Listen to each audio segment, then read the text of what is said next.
How do you top your love for your cat? With a cascade of decadent savory gravy over a mouth-watering mousse pâté. Fancy Feast gems. 2 gourmet pâtés in one convenient pack. Simply peel and plate to reveal a pyramid shape that makes eating delightful and pamper her with an experience as extraordinary as she is. Turn the everyday into the extraordinary with Fancy Feast gems. Abercrombie Kids is bringing the cheer all holiday season. And winter break means it's time for new outfits that are both festive and comfy. The last thing they need? New cozy coats for every occasion. Celebrate the season with Abercrombie Kids in the app, online, and in stores.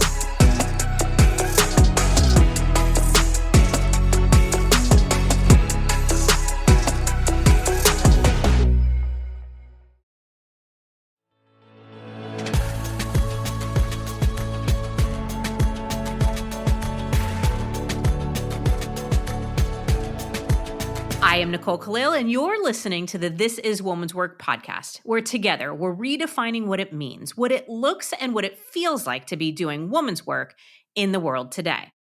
And on this episode, we're going to talk about anxiety and panic, because it's not meant to be part of what it means to be doing woman's work, but enough of us are experiencing it that it might feel like it's part of the job description.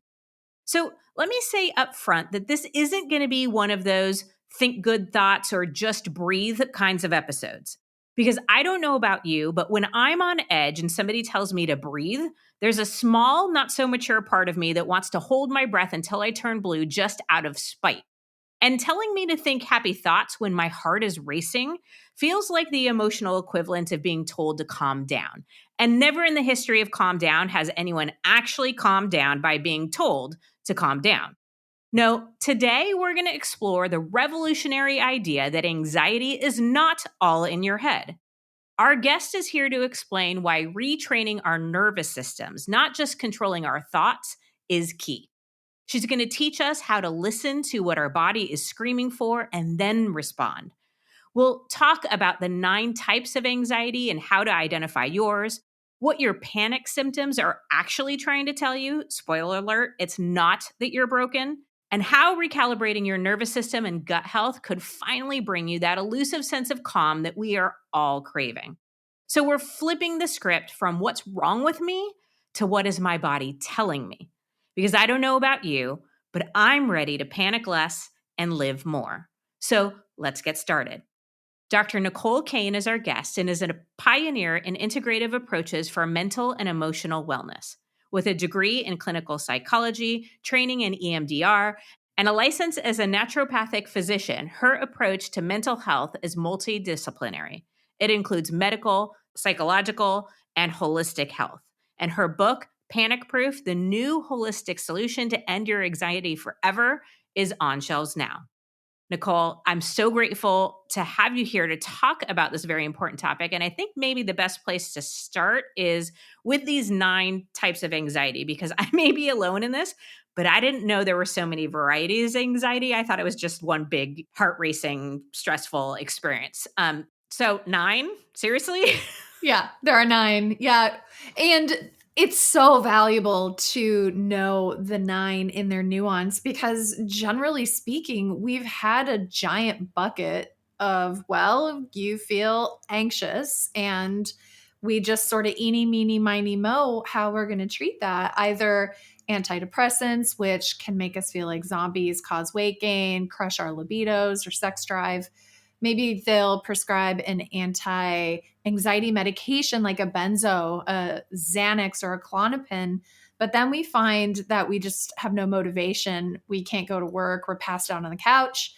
And some doctors will suggest that we go to talk therapy. But just like you were saying, is sometimes you can feel like you're hitting your head against the wall and doing all of the things right, doing all of the mantras, doing what your therapist said, and yet every time that you have to public speak, you're going to poop your pants because you're so freaked out. And so we can do better. And the 9 types of anxiety shows us how. So I'd love to start by digging in on how do we know that there are 9 types of anxiety. And So if everybody listening just pauses for a moment and you put on your researcher hat and you look around, you go to a big city center and you look around, almost every single person that you see will experience anxiety.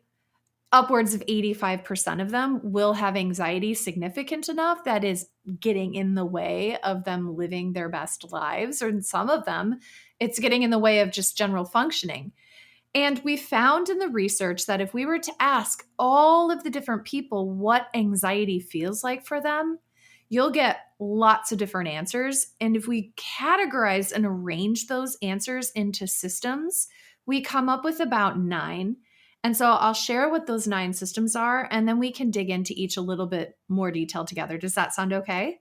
Yes. And I'm sure I'll have follow-up questions. Amazing. Really quickly, just to kind of build the scaffold of where we're going, is we have thought anxiety, there's gut anxiety, there's chest anxiety, there's nervous system anxiety, anger anxiety, depression anxiety, immune system anxiety. We have trauma anxiety, and I believe I said endocrine system anxiety. So those are the 9 types. And so now, of course, we can figure out, well, why do I want to know? What good is it going to do? And how do I figure out what kind I have? Okay, so my first follow-up question is it possible to have multiple of the 9, or do you typically just default to one over all the others? So I'm going to answer that with a question. And so for you, when was the last time you felt a little bit stressed? Like in the last 24 hours? Yeah. I mean, yes, in the last 24 hours, I think, the last couple of months, I said yes to a lot more than I should have, and have been feeling above average stress and anxiousness. So you've been noticing a little bit above average stress and anxiousness. When you first noticed, like, ooh, I'm feeling a little stressed, probably shouldn't have said yes to that. What did it feel like in your body? What was that first thing you noticed? So I have a feeling it's the anger version of anxiety, because I have a tendency to get resentful, annoyed, frustrated, judgmental of myself and others. There is sort of this anger element, frustration element that I feel and notice first. Like I'm snippier than I normally am. I'm frustrated, like little things that wouldn't bother me yesterday all of a sudden make my head want to explode. So that's usually my first tell. So that's your first. So that's in the whole realm of things. That's your moment of like, ooh, pay attention. My body is going into activation. We call this autonomic arousal. But then what if you don't heed those warnings and you keep pushing yourself and you keep stressing, and then people are being annoying and things keep getting added to your plate? What's it like for you as the stress mounts? What do you feel in your body from maybe between the top of your head and your feet as stress mounts? Yeah, I think it's like kind of a sick feeling in my stomach, like a pit in my stomach. And like I kind of either overthink or try to like press on the gas and overperform, or I just want to give up. I go like to extremism, but it's that sick feeling in my stomach that it's either like I'm going to fight through this, or I'm giving up altogether and I quit life. Yes. You know what I mean? Absolutely. So this is a brilliant depiction of the human experience of arousal and anxiety. And so we start in the green light zone. I'm going to use the stoplight as a metaphor for this. Is you start in the green light zone. By the way, some of us haven't been in the green light zone in years, but that's where we feel really calm, grounded, relaxed, clear, sharp, creative. You feel chill. You feel like yourself. Even if there's mayhem around you, even if like bullshit abounds, you feel good, you feel calm.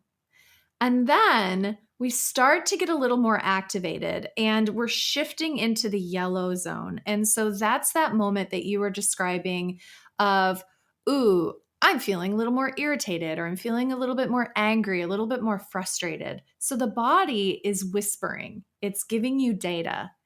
And for all of us, that could be a little bit different. For me, I start to overthink, and then it goes straight into my chest, and I feel like an elephant sitting on my chest, and then I get claustrophobic, and then I get violent and want to run and fight.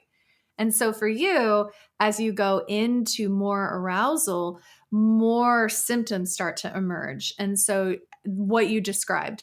So we see this as we go from the green zone, we go into the yellow zone. But if we continue forward in that trajectory, if the stress keeps mounting or the source of anxiety isn't removed, then it can go into the red light zone where that's crisis. That's full on panic, full on rage. It's the worst symptoms ever. And so, by nature of that, we see that if you can catch that very first indicator of your 9 types of anxiety and deal with it head on with that symptom or those couple of symptoms, then they won't have to start stacking and start screaming. And then you won't need all of them in order to be like, "Oh, I get it. I'm anxious right now." So what I'm hearing is the answer to the question is we'll access multiple types of anxiety, and the order in which we do or what we default to might vary across all of us. I do also know, like with the red light, I get sick.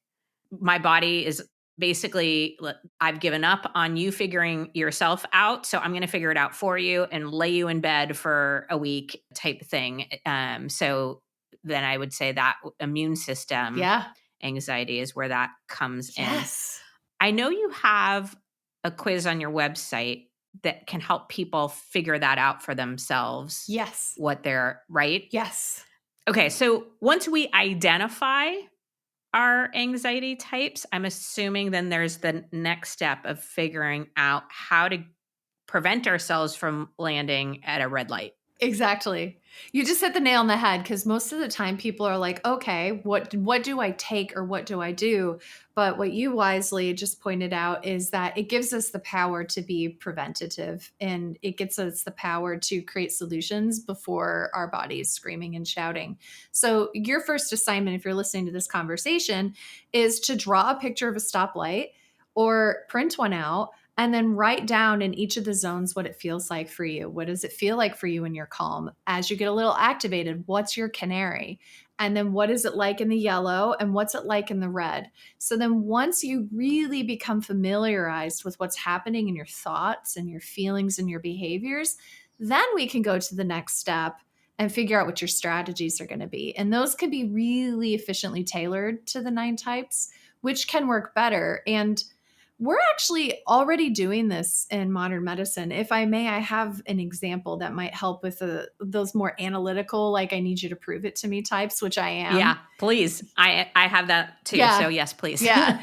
So if you have a good doctor who takes the time to understand your symptoms, and so I have a client I worked with her a long time ago, and she used to have horrible panic attacks flying. And her main type of anxiety was chest anxiety. So she went and saw a doctor, and they're like, well, take a Xanax when you fly. And then she's like, now I can't do anything once I get there. It ruins my trip. And my heart is just pounding. It's just, the pounding is the worst part. And so she went and got a second opinion, and she went and saw another doctor, and she knew that was chest anxiety was her main thing. So she brought that up to them, and they gave her a beta blocker called propranolol, which one of the ways that it works is to stop the heart from pounding so violently. And that was so much more effective for her flying, because that was the main symptom that was showing up, and she didn't have all the other side effects. So for her, even in a conventional approach, just having a little bit more nuance enabled her to get a little bit more specific of a result. Great example, because I think we often don't go deeper to explaining what's really happening or what it really feels like or how it shows up. And then, we do run into situations where our physicians may not take the time to truly understand or ask those follow-up questions. And by the way, I love the idea of printing out a stoplight and writing these things down. It even had the thought of, would you encourage us to share this with maybe some of the people we're closest to, our partners or, closest friends, so they can help identify and at the very least know what's going on when it's happening? Yeah, absolutely. This is such a valuable asset, because when we get activated, I don't know about you, but my logical abilities to reason through things, it's gone, which is why by the way. It's so unhelpful when we tell people, like, don't worry, everything's fine, just calm down. This isn't logical. That is so unhelpful, because when we are in a state of activation, your body is like, we don't care about rational thinking. We're going to run from fight or flop. We're going to deal with the tiger. And so, if you were to look at the neuroscience, you would see that the logical parts of the brain, I'm pointing here on this audio, I'm pointing at my forehead. That's your logical part of the brain, your prefrontal cortex, that helps you think rationally and that would help you connect the dots between, oh, I have butterflies in my stomach. I'm probably becoming activated. And I remember I wrote the solution down. Nope, out the window. And so having that plan with your trusted partner is amazing, because you could just pull it out. Maybe you have it on a little note card, you put it in your bag, and then your partner knows to look out for that. Or you're able to refer to it and be like, ooh, butterflies. Yep, I'm in the yellow zone. This is what I decided ahead of time to do. You know how we're supposed to drink a bazillion ounces of water every day? Cute idea, but between work, life, and trying to remember what day it is, hydration doesn't always make the cut, which is why I love Cure. Cure hydration packs make it simple. Plant-based electrolytes, no added sugar, just 25 calories, and it hydrates better than water alone. And you know I love me some efficiency. My favorite flavor is lemonade. It's light, clean, and doesn't taste like somebody dumped a candy store into your water bottle. I use it on long recording days, when I'm traveling, or any day I hit noon and realize that I'm running purely on caffeine. And when I need more than hydration, like pre-workout where I need all the help I can get, I grab Cure Energy. It's got natural caffeine and electrolytes that get me moving and help me survive the part where I question all my life choices mid-workout. Staying hydrated isn't just about drinking water. You need electrolytes too. That's why I love Cure. It's clean, it tastes great, and it actually works. And for This Is Women's Work listeners, you can get 20% off your first order at curehydration.com/woman's work with code woman's work. And if you get a post-purchase survey, make sure to let them know that you heard about Cure right here. It really helps support the show. Don't just drink more water. Upgrade it with Cure. At Talus, we know cybersecurity can be tough and you can't protect everything, but with Talus, you can secure what matters most. With Talus industry-leading platforms, you can protect critical applications, data, and identities, anywhere and at scale with the highest ROI. That's why the most trusted brands and largest banks, retailers, and healthcare companies in the world rely on Talus to protect what matters most: applications, data, and identities. That's Talus, T-H-A-L-E-S. Learn more at talusgroup.com/cyber. Does it ever feel like you're a marketing professional just speaking into the void?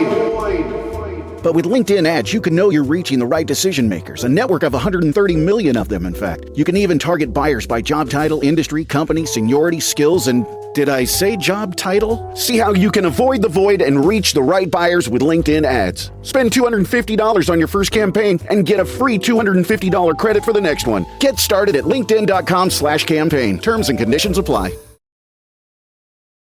Yeah, because in the moment, without something like that, we just, I think we're crazy, or there's something wrong with us, or we're broken in some way.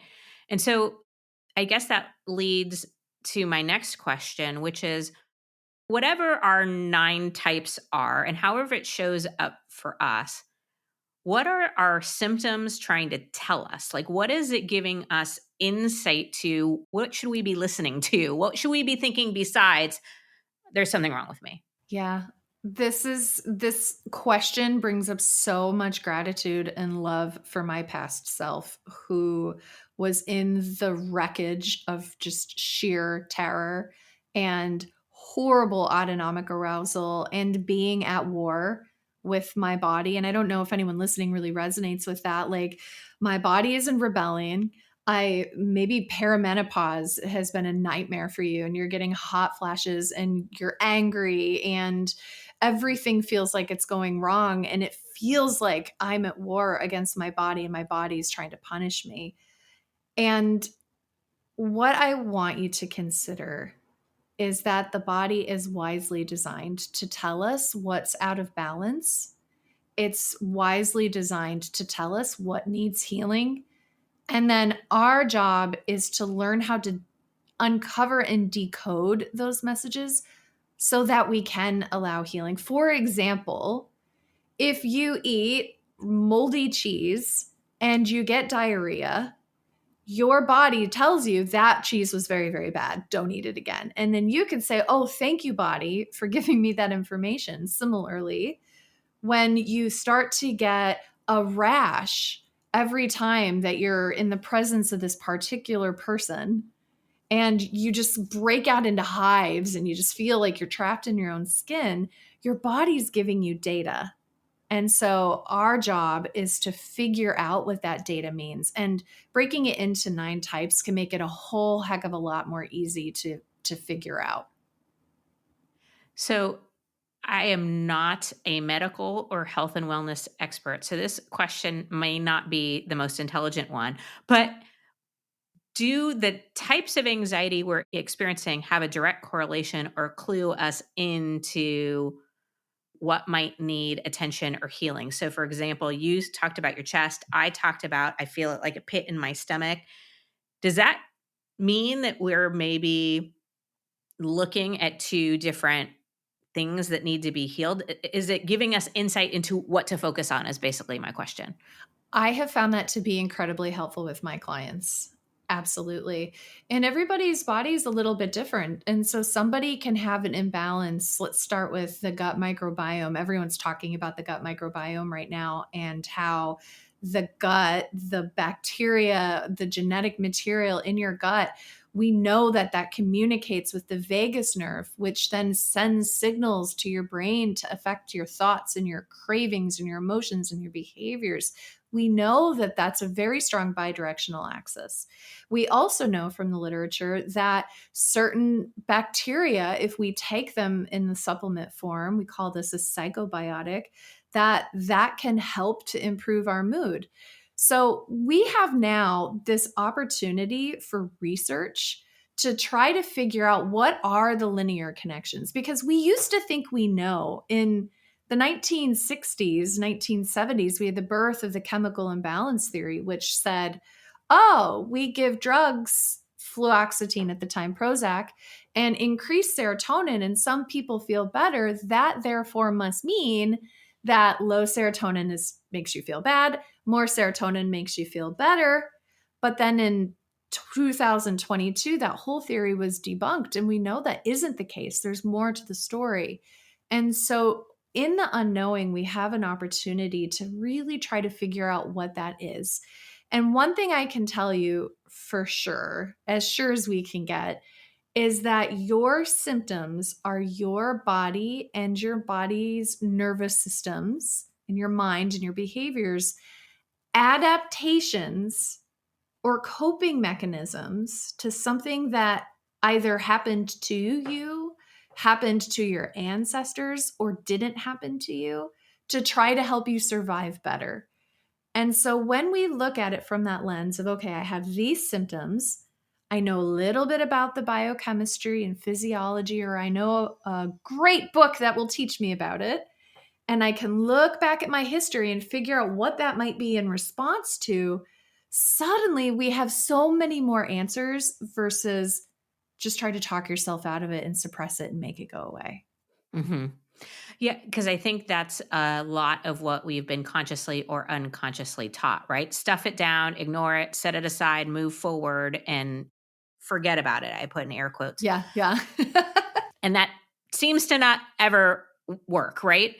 So, given that we probably all have some anxious feelings, if not anxiety, and these different types, how do we begin to recalibrate and heal our nervous systems? How can we actually create calm? Yeah. Given however many years we've experienced anxiousness up to this point. Right. And we can absolutely recalibrate the brain and the nervous system. We can recalibrate your gut microbiome. We can change the functioning of the immune system. We can change the chemicals in the brain. There are steps in the book that I have outlined to do that process in a lot of detail, but if we're looking for TLDR, you're listening to this right now, too long, didn't read, just give me something I can do today, is I want you to start reprogramming your brain and your nervous system for personal power instead of a program of disempowerment, overwhelm, fear, and all of those subsequent symptoms that you get. And so here's how. Step number one is you need to practice getting back into your body, because when you get activated and you go into that yellow zone, your logical brain is offline. So you have to get back into your body. So make a panic pack, bring things on the go with you with your little note card of your green light, yellow light, red light. And then what you're going to do is you're going to bring a cold pack, you're going to bring fidgets, you're going to bring sour candies, you're going to go outside, anything to get you back in your body. You're going to practice that every day. Number two is you're going to use your logical resources. There are so many great resources online about what is my blood work indicating? Is my thyroid out of balance? Are my sex hormones out of balance? Step two is getting in touch with logically what could be happening, because now that part of your brain's onboarded. Step three is bringing the bridge between the mind and the body, because a lot of us, we're so dissociated from feeling at war with our bodies that we don't hear the whispers until they turn to shouts. So you're going to practice every day noticing your body. Something practical is brushing your teeth. While you brush your teeth, hopefully you do that every morning, is just breathe and notice what it feels like in your mouth to brush your teeth. Notice any sensations from head to toe. Spend 2 minutes. And then the fourth is then you're going to reprogram how to go into arousal and how to come out. So do one thing every single day that challenges you, that puts you out of your comfort zone just a little bit, and then enjoy the success of calming the body, either with the breath or going back to step one with the fidgets. And so that's something you can spend 5 to 10 minutes every single day to start the reprogramming. Okay, I'm sure many people are going to pause and re-listen to those and implement. I know I am. So I'm going to move on to another question, which is around gut health, microbiome. You mentioned that it is kind of all the rage today. And while we're learning a lot, I still get the sense that there's still a lot unknown, a lot for us to still figure out. Are there any things from a dietary perspective, nutrition, you mentioned hormones earlier, anything specifically related to gut health that would be helpful as we make ourselves panic proof? Yeah. If you could only change one thing and you're like getting your piece of paper out and you're like, all right, Dr. Nicole, I'm going to change one thing. What you got? You better make this a good one. My number one thing for you would to be increasing your fiber intake. One is because most of us are eating so many processed foods, we're not getting enough fiber. And fiber will create a domino of really beneficial effects for you. It's going to feed butyrate producing bacteria. Butyrate heals your gut. It's going to feed the bacteria that are known for regulating and calming your autonomic nervous system. It's going to crowd out problematic bacteria like Clostridia. We know Clostridia is associated with anxiety. It's also, by the way, associated with perimenopause symptoms because it can reactivate estrogen. And so eating fiber can help crowd out bad bacteria. It can also help crowd out yeast. And we know that yeast makes us feel puffy. It makes us feel sticky. It makes us feel anxious. It gives us brain fog. So if you could change one thing to heal your gut is to increase fiber. Do it slowly and eat things like leafy greens and whole grains. Amazing. Okay. Now, let's say we are implementing these things and doing all of the things that are within our control, and life throws a curveball or something happens that shoots us from green to red instantaneously. Like there's no, any advice or things that we might do when we find ourselves further down this, anxiety road trip than we would like? Sometimes we can become traumatized by our anxiety where we get fear of the fear. It can be so debilitating, or maybe we have a rage attack that's so bad we're like punching holes in the wall, or maybe we have self-injurious thoughts. And crisis should be managed as a crisis. And so if you have red light zones and if your natural resources and your strategies aren't working because your body is just straight up in crisis mode, then use your crisis resources. That would be the time that if you have a medication from your doctor that they've told you to take for crisis, take that medication as you're directed to, but then put a semicolon at the end of that sentence and say, right now, I'm choosing from my adult self to take my crisis resource. I'm going to take that Xanax. I'm not telling you to take Xanax, but if your doctor told you to take Xanax, take it, right?